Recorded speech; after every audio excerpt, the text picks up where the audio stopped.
care of it. Good afternoon and welcome. Happy New Month to you and, of course, to everyone out there. Happy Workers' Day. Welcome to Eyes on the Road here on Lagos Traffic Radio 96.1 FM. It's a new month and we're starting with something new. Stay tuned. My name is Taiwo Barua, standing in for your usual host, Akan Hussein, this afternoon. But like I said earlier when I launched the show, the roads are looking very good. But if that isn't the case for you, feel free to share with me what you're going through. All right. The major symptom, that's today on the show, we shall be talking about presbyopia, right? Which simply refers to the aging eye. This actually starts around 40. It could be earlier. It could be later. The major symptom is a difficulty in reading tiny print or near work in dim illumination. Well, I am not the optometrist, but I am the optometrist host. Join me as I welcome the expert in the house and the regular optometrist, Dr. Priscilla Imade, as she takes us through, this particular eye challenge. I don't want to call it a problem now because there is always a solution to everything out there if you seek help early enough. Good afternoon to you, Doctor. Good afternoon, Taiwo. How are you today? I'm fine. Happy Workers' Day to you. Happy Workers' Day. Workers' Day to our listeners. Happy New Month Happy as New well. Month. Yes. I totally forgot. You are not the optometrist. Yes, but I'm the optometrist. you know, because I'm sure someone is listening out there and they're like, why is she reading all of these things? Is she the optometrist? Come on, allow the doctor do her job. So, doctor, do your job. Thank you. It's always a pleasure. We were talking off camera today. I'm here because I have the passion to just educate Nigerians, to educate Lagosians about the health of their eyes. Because for the past 25 years I've been practicing optometry, I've come to realize that people make poor choices because they are not well informed. Not necessarily because of poverty or other reasons, but they don't know better. And actually there was a study to that effect. The World Health Organization, brought out the statistics on developing country, of which Nigeria is chief. They said 80% of the causes. Of course.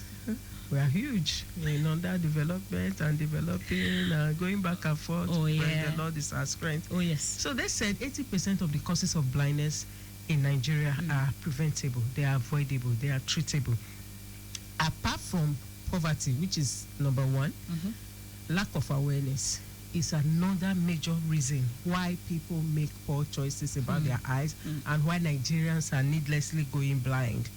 And for me, I just take it as a ministry to educate people because it resonates with my faith as well. The Bible says my people perish for lack of knowledge. So I believe that when people know better, they have good information, sufficient information, they can actually, make better choices. And since I've been doing this, I've really had testimony from people who said, oh, Dr. Imade, I was able to do this because you said this. 2 weeks ago, I had a patient that came to my clinic and was practically reeling out everything I've taught on traffic radio. And he said, Dr. Imade, I don't call in. I don't, but I listen. Even when I'm not at work, I'm not driving. Once it's 4:30, I go into my car to just listen to you teach because I want to learn about my eyes. So I feel happy, I feel elated about that. And I'm using this avenue to say thank you to Lagos Traffic Radio for giving us this platform to educate Lagosians, to educate Nigerians, and as many people that are hearing on how they can take care of their eyes. I'm your advocate for the eradication of avoidable blindness in Nigeria, and together I believe we can make this happen. Well done. I should have a clapping. Exactly. Thank you. Well done. So this afternoon we just want to talk about presbyopia. What is presbyopia? Don't mind the language, it's a big word, but it's very simple. It simply means the effect of aging on the eyes or the aging eye. Some people will call it the old eye. One thing we must understand is that as you are advancing in age, your eyes tend to get weaker.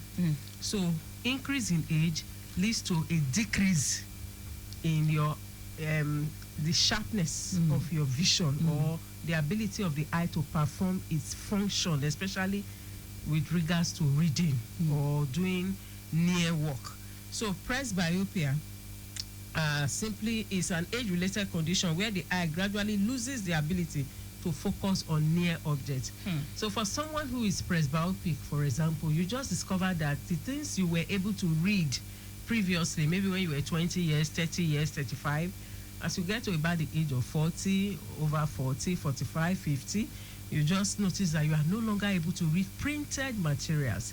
You are no longer able to read fluently or clearly when there is dim illumination.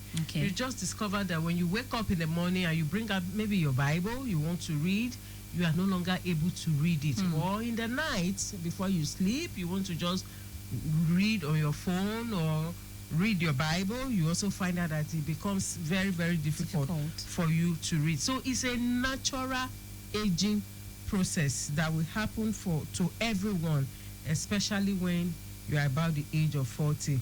So there was actually a case scenario I had of a fashion designer who just came into the clinic. I think she had an infection in the eye, and that was what brought her to the clinic. So in the process, we asked her profession, and she said she was a fashion designer, but that she was quitting. And we asked why. She said because she can no longer thread her needle.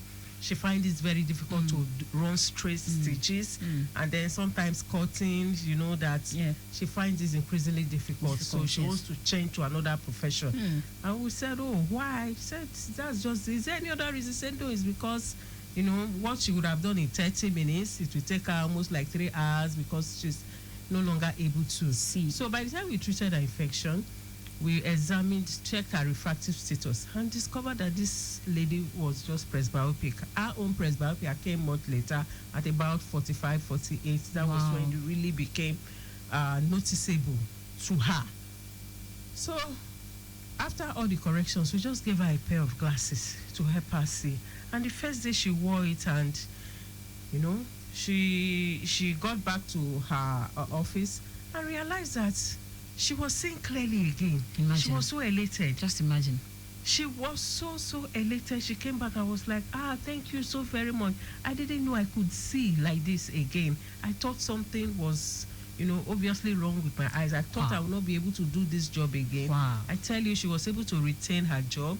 She was able to increase her productivity, and she became a happy patient.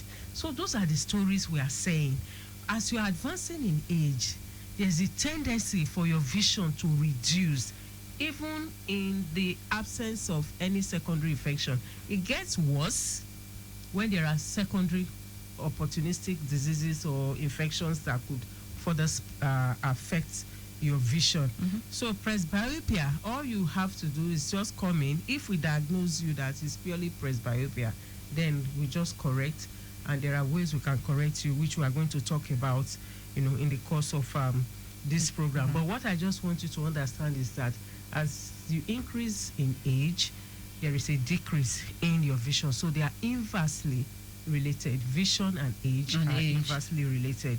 Yes. So what are some of the symptoms you will notice if you are presbyopic? Number one, if you are a mechanic, you may find it difficult to see those tiny boats or the numbers written on those boats, on the mechanical things you are doing. You find it difficult to see them clearly. Sometimes you are looking at them, it's like there is haze. Sometimes too, when things are a bit far from you, you may have to adjust your eyes properly to be able to focus to see them. And of course, you may have to, when you want to read, that's when you start seeing people holding the book, pushing it away. Yeah, some can squint to read as well. And then they have to push the book away at arm's length. Oh, wow. If you bring the book closer to you, you may not be able to see. But when you push it a bit further, you stretch out your hands to read it, you discover that you see it better. So at a bar, people who have presbyopia too, we have more headaches, especially when doing near work, or eye strain. Yes. And then people like vendors, food vendors, they might find it difficult to even slice their vegetables. or pick out stones from beans or dirt from beans. Yes, they may start having difficulty seeing. Even sometimes when you are eating your food, you may not be able to appreciate the fine details of everything. You may see the protein, but you may not be able to know all the details about it. So it will make actually your near vision to be very blurry. Let's talk about the risk factors for presbyopia. Number one is just the age. So whether you are healthy, everything is okay, but once you get to about the age of 40, the strength of your eyes, so to speak, will reduce. So aging is the most significant risk factor. And funny enough, everybody will grow old. Honestly, I was just thinking. I was just thinking to myself. The way you used to run when you were 20, can you do that now? So that's what we are talking about. As you grow in age, libido will drop. The hair on your head will grow from black to white. Even your teeth, the coloring will start changing. Even your skin. But it's just that the effect of this age. Yeah. Honestly, that skin. Yeah. I looked at a picture. I looked at a picture of me about 10 years ago. I looked smaller, right? But you see the skin. The skin is different. Yeah, exactly. Exactly. It's different. That's it. So aging tells on every organ in the body, but it's just that on the eye, it's so significant, especially at about the age of 40. Systemic conditions or systemic diseases like diabetes will actually complicate it and make it worse. Cancers, HIV and AIDS, hypertension, any chronic disease at all will complicate the situation. Yes, and make it really worse. How bad can it get? It can be really bad depending on the management. For example, if somebody is diabetic and refuses to control the sugar level very well, if the person is supposed to have, say, maybe cataract at the age of 80, he can have it at 40. You understand? So it really complicates it. It makes it work because the natural lens in the eye already, due to age, is hardening. It's just like you have a white shirt, and from the day you are born, you've been wearing that white shirt. It's dirty, you wash. It's dirty, you wash. You know, after a while, the whiteness of that shirt will not remain the same. True. That's actually what happens with the eye. As far as the lens is concerned, when we talk about presbyopia, the lens becomes a bit hardened. It's no longer flexible to adjust for you to see what is far and what is near. It loses its elasticity, its flexibility. So when that happens, focusing to see near things is how you know that you are already aging, that you are getting old. I still see near things. It's things that are far away that I'm not able to see clearly. For short-sighted people, they are a bit advantageous because for short-sighted people, their natural strength, so that's why I can read on this system without my glasses. Without your glasses, yes. Because your strength is in being able to see things that are near you. That's your natural strength. Now, for people who will experience presbyopia, everyone surely will. But some people will have the effects more than the others. For a short-sighted person, your ability already is in seeing what is near you. Yes. So you may not necessarily have that difficulty. Highest, if it's too blurry, you take it closer to your face, and you are able to see because that's the way your eyes are configured.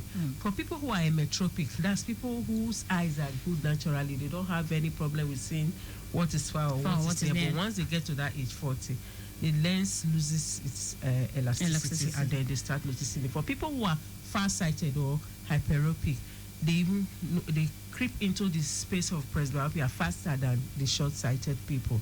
So that's why some people will tell me that, I know of so person, the person does not use glasses to read at 60, at 80, is not using. How you know someone is straining? Just look at the forehead. Anytime the person is reading and you see wrinkles on the forehead, just know that that person is straining. So even then, despite the fact that the person is not using glasses to read, the person is training to read.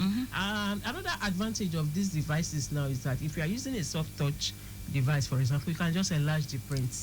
And then you are able to see, especially for people who are myopic, short-sighted. And some people too are are lucky to have what we call the monovision technique. What's There's that? a group of people who, by some defect, it's supposed to be a defect, Okay. but it becomes advantageous later. Okay. Now, the two eyes, they are supposed to see the same way, and they are supposed to like be as close together in similarity as possible. For some people, one eye can be short-sighted Oh. and the other eye can be long-sighted. Oh, wow. Really? Yes. So, as they are just, doing their everyday work, they use the one that is for long sight to just see far without knowing that it's only one they are using.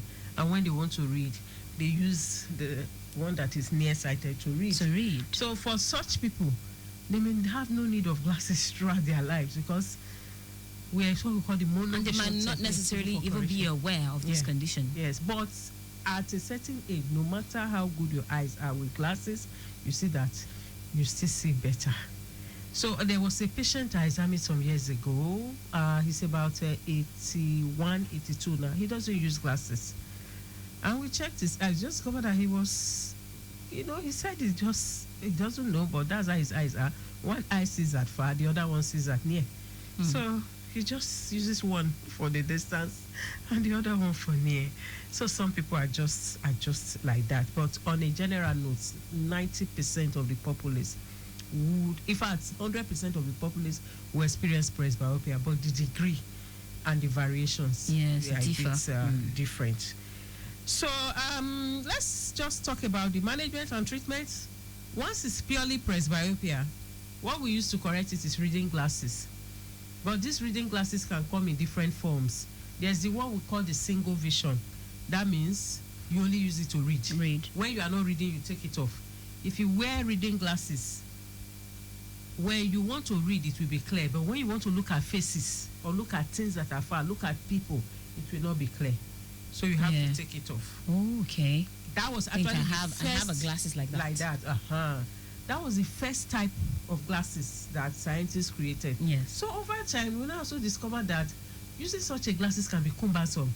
How can you be wearing and Very, removing? very. In When, fact, I mean, I think did I trash it? Sometimes last week I saw it somewhere and I just trashed it. I bought it in the UK and I just trashed it. They now invented bifocal. Bifocal, you see some people that are wearing glasses. There will be a small cut Yes. underneath. Down. Yes. We call that bifocal. That means two segments. So Ooh. the segment that is on top of the glasses is for reading, is for seeing things that are far. Then the one that is nearer, the small The portion smaller is for portion. reading. Oh. So if somebody wears a bifocal, for example, as he puts it in the eye, when he looks straight, the eye will fall on the upper portion, which is the wider portion, to see what is far. And then when he wants to read it, the person looks down. He will be able using that to- small portion to read. Well So by crafted. so doing, you don't have to take off your glasses. Maybe you are in the office, somebody comes in, you don't need to take off your glasses to see the person. So bifocal took care of that. But over time again, people started complaining about the cosmetic effect. By the time you start wearing bifocal, people just say, you are ill, that kind of stuff.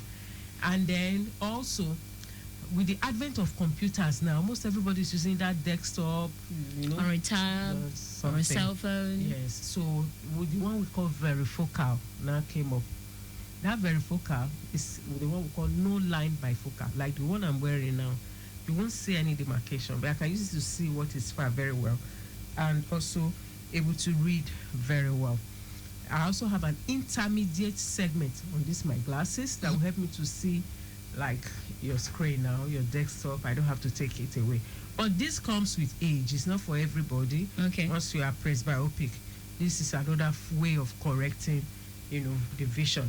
And then by including the intermediate segments, you can use your glasses now both to read, to drive, and also to do your computer work without straining the eye. So that's a good way. Another way we can correct presbyopia is through contact lenses. Yes, because the world is evolving. Some people say, doctor, I cannot put glasses in front of my eyes. It's like a baku. It's like, some people don't just like the idea Well, of putting glasses. if you can't wear glasses, how can you then wear a contact with lens? contacts, you just fix your contacts and you look okay, you look normal. Nobody knows you are wearing anything. I don't think I would want to attempt it, Oh, Taiwo, come and try it. I'm just saying. I mean, I never used to feel comfortable with a pair of glasses on my face, but now I wear it conveniently. Conveniently. Yeah, another thing too, psychology could come in. If you're able to psych up yourself, that, I need to wear my glasses. The fact that thing is landing on my nose. It irritates, exactly. Some people have that.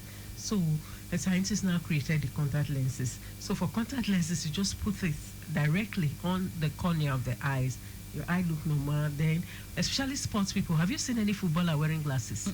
Does it mean they are all seeing very well? No, they wear contacts. In fact, if I choose to wear one, you might not necessarily know, because if you take a closer look at me, I have these brown eyes. Okay, your eyes look like contact lenses already. Okay, so for contact lenses, it can also be monofocal, bifocal, varifocal, depending. And some people will just say, oh, I don't want anything, I just want surgery. Although not here in Nigeria or abroad, people, they can just come, I want surgery. Here in Nigeria, when people hear surgery, they just run. Nobody likes to go under the knife for anything. So there's what we call refractive surgery. That can actually be done, and, just sometimes too, the natural lens in the eye, there's a defect with it, can just be removed. Well, since this is an age factor kind of ailment, I mean, going for a surgery, is it that effective? For how long is it going to sustain you? The same way people go for surgery to go and saggy skin and all of that. People will do all sorts. It will still sag. Yeah. You have said it. You have said it. So I think what we should just do is to look at prevention. Presbyopia cannot be prevented at all, but because it's due to natural aging, but early detection and can ease adaptation. Yeah. And then routine eye checkup after the age of 40 is essential. And of course, like we are discussing, you need to be informed. When you understand how your eye works, you'll be able to do the right things at the right time to ensure that vision is preserved and that your eyes are healthy. So once it's correctable and once it's diagnosed and corrected, you can be sure you are able to, do your work every day and you won't be stressed as far as, presbyopia is concerned. I think the most important point for me for presbyopia is to just ensure that there are no secondary opportunistic diseases or problems based on it, like diabetes, for example. Somebody that is diabetic, that thing can alter every structure in the eye. Honestly. And then as the sugar level fluctuates, it makes it even worse. Okay, we are saying that already as we are aging, there's a problem that will come up. Now you are adding to it. So it's going to be very difficult. So my emphasis here is that we can all actually prevent blindness from happening to us. Once we, know what to do about our eyes, understand how our eyes work, the things we are supposed to do, doing it at the right time, and then whatever problems or issues we have, going to the right source, that can actually help us to preserve our eyes so that together we can tackle this 80% avoidable blindness that WHO has slammed on us. We can. In fact, this morning I was at the platform and a lot of speakers were talking about Africa, about Nigeria, and things we can do. God has so blessed us. God has endowed us. True. What we have to do, let's put this knowledge that we have into meaningful use. I tell you, Africa will be the continent to watch out for, and Nigeria in particular. Nigerians are blessed. Anywhere we are, Nigerians stand out. Well, you cannot have it all. It's either you have the brain and know how to use it, Nigeria have or everything. you know how to use it. Nigeria, you don't we have the brain, we have the resources, we I'm have sorry everything. to say. Well, we will get there. God will help us. All right, then. This is where we'll wrap things up on today's edition of Eyes on the Road. I'm sure you've had a very, very swell time with Dr. Priscilla Imade. Today, she has talked about presbyopia. Yes, very, very important thing you need to pay attention to as you age. It is not something you can run away from. Yes, 100%. It's just that the degree at which you'll be affected will certainly differ, right, depending on where you fall. They have the medical term, right, the optometry term they use for all of these things, but be rest assured that age certainly is not something you can run away from. All right, thank you so much, Doctor, for coming on the program this afternoon. Save your sight, secure your future. Early action will save us a lot. As always, go for regular checkup as it is very important and essential. Vision is priceless. Stay safe. If you missed any part of today's show or previous edition, you can always catch up on our Facebook page, Traffic Radio 96.1 FM. Search with the keywords Eyes on the Road, and our YouTube channel, Traffic Radio 961. Dr. Priscilla Imade, OD, MSc, PhD in Public Health, is a consultant optometrist at Modern Eye Foundation and a fellow of both the American Academy of Optometry and the Nigerian Optometrist Association. For inquiries, visit plot 1618 Ogunosi Road, opposite Omoli Estate, Phase 1 by Akiode, Pastor Pojodu, Berger, Lagos, or you can call 0803 333 6672. On behalf of the production team led by Micah Arocha, with assistance from Bakri Kausara and Annie Osai, our executive producer is Tayo Akonle. I am Taiwo Barua. Remember, your vision is your most important tool on the road. Take care of it. Stay safe and see you next week.